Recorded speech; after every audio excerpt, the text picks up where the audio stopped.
दोस्तों अभी तक हमने जो पैटर्न पढ़े हैं उसके आगे की कुछ और पैटर्न पढ़ लेते हैं। ये जो पैटर्न मैं आपको पढ़ाने जा रहा हूँ, दो पैटर्न इसमें बनेंगे। ये जितने भी मैंने आपको बाद के पहले के 4 पैटर्न पढ़ाए थे, उसके बाद जो भी दो पैटर्न 3 पैटर्न और पढ़ाए हैं, वो पैटर्न दो दो कैंडल स्टिक के साथ बन रहे हैं। अब मैं जो आपको पढ़ाने वाला हूँ वो भी दो कैंडल स्टिक पैटर्न है, और इसमें आपको मतलब एक्यूरेसी उतनी ही मिलेगी लगभग। लेकिन बस यही दिक्कत इसके साथ भी होगी कि ये बहुत कम आइडेंटिफाई होंगे चार्ट पे। तो इसको हम देख लेते हैं। थोड़ा सा पहले हम देख लेते हैं एक अप ट्रेंड के बाद जो डाउन ट्रेंड आया, और उस डाउन ट्रेंड को अप ट्रेंड में कन्वर्ट करने के लिए एक पैटर्न होता है, वो होता है पियर्सिंग पैटर्न। दोस्तों पियर्सिंग पैटर्न है, इसको हम जरा सा चार्ट पे देख लेते हैं। एक मान लीजिए आप पहले डाउन ट्रेंड आया एक ठो, ये देखिए आप डाउन ट्रेंड आया, और उसके बाद एक अप ट्रेंड करना है इसको, तो एक रेड कैंडल बनेगी दोस्तों, ये रेड कैंडल, ये रेड कैंडल बनी। उसके बाद एक ग्रीन कैंडल दोस्तों, इसके 50% से नीचे से शुरू होके और इसके थोड़ा नीचे तक, ये कैंडल थोड़ा सा मैं क्लियर कर देता हूँ, ये यहाँ बनेगी। ये मतलब इस कैंडल को 50% से ज़्यादा ना काटा हो, और अगर ज़्यादा काट देगा, ढक देगा, तब तो ये दूसरा पैटर्न हो जाएगा। लेकिन अगर ज़्यादा ना काटा हो, 50% के आसपास हो, और इसका लो अनब्रेकेबल हो, इसका जो लो है वो न टूटा हो, और यहाँ पे 5 कैंडल आई हो, और उसके बाद इसका हाई या कोई ग्रीन कैंडल का हाई कटे, तो आपको ट्रेड बनाना है दोस्तों। ये पियर्सिंग पैटर्न है, ठीक है, पियर्सिंग पैटर्न दोस्तों। एक बार और बना दूं अगर कहिए तो कंफर्म हो जाए। एक एक रेड कैंडल बनेगी, वो किसी भी साइज की हो सकती है, बड़ी छोटी कोई भी, लेकिन मैं बड़ी बना रहा हूँ ताकि कंफर्म रहे, क्लियर पैटर्न आपको दिखाई दे। उसके बाद 50% 60% के आसपास एक कैंडल और ग्रीन बनेगी, ठीक है, उसका लो टूटना नहीं चाहिए।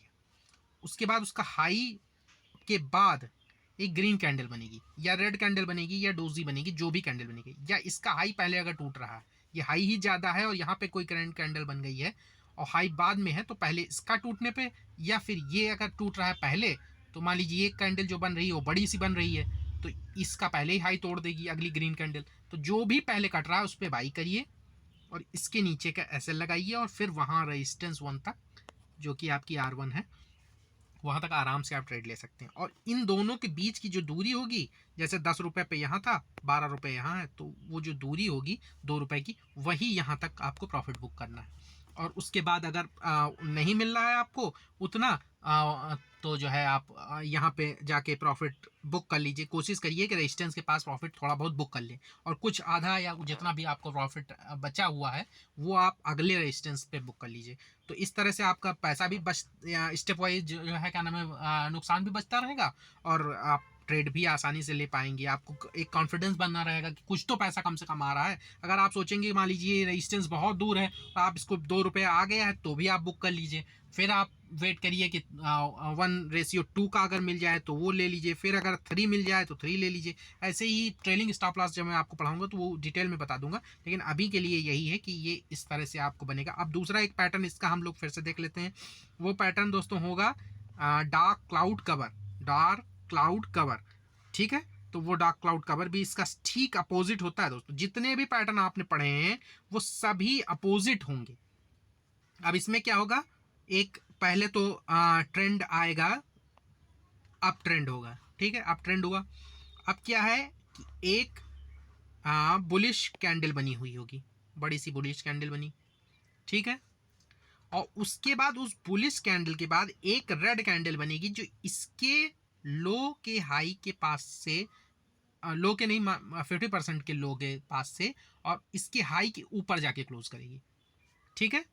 और उसके बाद जब एक रेड कैंडल बनेगी, ये इसके लो के नीचे या इसके लो के नीचे आपको ट्रेड लेना, जहां भी पहले जो टूट रहा हो। अगर नेक्स्ट कैंडल रेड वाली का टूट रहा है या ग्रीन वाली का टूट रहा है लो, तो आप उस पर ट्रेड ले लीजिए। अगर पहली वाली का टूट रहा है तो पहली वाली पर ट्रेड लीजिए, ठीक है दोस्तों। ये कंफर्म हुआ पैटर्न। मैं एक बार फिर से ड्रा कर देता हूँ आपके लिए, ताकि एकदम कंफर्म हो जाए, आपके दिमाग में बैठ जाए। पहले एक ग्रीन कैंडल बनेगी, ग्रीन कैंडल बनी, ठीक है।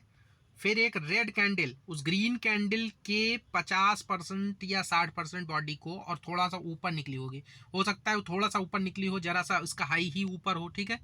लेकिन अगर 50% से बहुत कम है, ये यहाँ से हो जाता है, तो उसको कंसीडर नहीं करेंगे। लेकिन अगर 50% 60% तक ढक रही है और उसका हाई कट नहीं रहा, इस रेड कैंडल का हाई कहीं नहीं कट रहा है, और इसके लो के कटने पे या अगली नेक्स्ट कैंडल के लो के कटने पे आपको ट्रेड एग्जीक्यूट करना है, फिर वहीं तक ट्रेड लेना है जहाँ तक आपका सपोर्ट से गया था।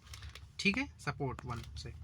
ठीक है, तो अब इसको हम चार्ट पे देखेंगे तो एकदम क्लियर हो जाएगा माइंड में। अभी थोड़ा सा डाउट हो सकता है हो रहा हो, लेकिन ये सारे पैटर्न दोस्तों जितने भी हैं सब प्रैक्टिस करने पे ही आते हैं। ये शुरुआत में आप वीडियो देख रहे होंगे, पहली बार देखेंगे, दूसरी बार देखेंगे, आपको लगेगा ये कैसे ढूंढेंगे, इसको कैसे ट्रेड करेंगे, लेकिन ये सारे डाउट्स हर किसी के मन में आते हैं। जब शुरुआत में टेक्निकल सीखते हैं तो वो एकदम आते हैं, और उसके बाद जैसे ही आप उसकी प्रैक्टिस करने लगते हैं, आप 2-4 महीने इस पर टाइम देते हैं, तो उसके बाद इतना ईजी हो जाता है कि आप मतलब आपको रात में उठा के भी कोई कहेगा कि इसको अगर आप ट्रेड करिए तो उस तरह से आप देख के तुरंत कंफर्मेशन कर देंगे इसकी। तो अब इसको चार्ट पे देख लेते हैं, उसके बाद